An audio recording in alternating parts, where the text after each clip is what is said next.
tenho vindo a falar-vos sobre doença celíaca e hematologia e qual o papel do hematologista no diagnóstico precoce da doença celíaca. Hoje quero falar-vos em particular sobre anemia por falta de ferro. E porquê? Pela elevada frequência e prevalência desta situação na doença celíaca, por ser uma chamada de atenção que deve fazer com que o médico procure a existência de doença celíaca. Chega a atingir 1/4 dos doentes adultos, mas também atinge as crianças.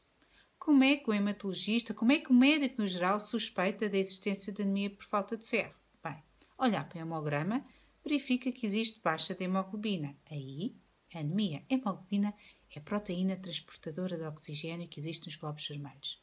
A falta de ferro faz com que estes fiquem pequeninos, como nós dizemos, microcíticos, micro de pequeno.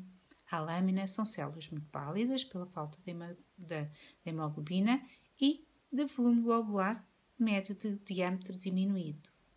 Pois bem, temos uma anemia hipocrómica, pálida e microcítica.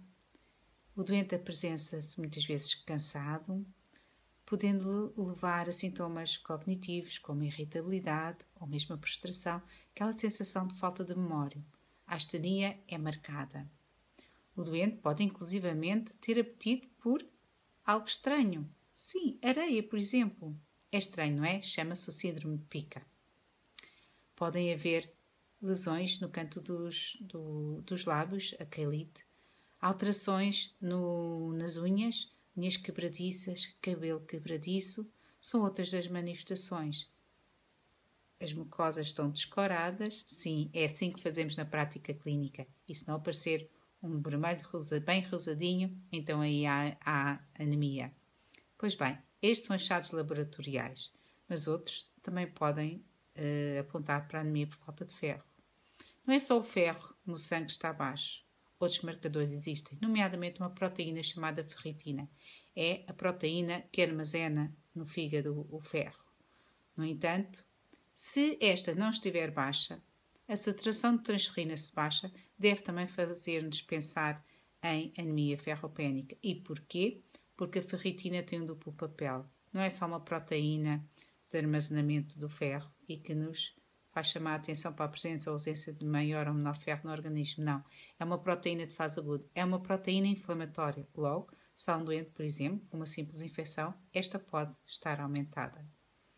Não é simples diagnosticar estas situações na presença de um doente, como o doente celíaco, com patologia multissistémica. No entanto, a presença de uma anemia por falta de ferro, ou só a falta de ferro, quer no adulto, quer na criança, e mesmo naquelas alturas da vida em que, do ponto de vista fisiológico, há muitas vezes baixa de ferro, como nos surtos de crescimento rápidos na criança, ou uma mulher com uma menstruação muito abundante, ou durante uma gravidez, num pós-parto, quando a causa não é conhecida, há que suspeitar da doença celíaca. Há que tratar a falta de ferro com suplementação adequada e para se atingir níveis de reservas férricas adequadas.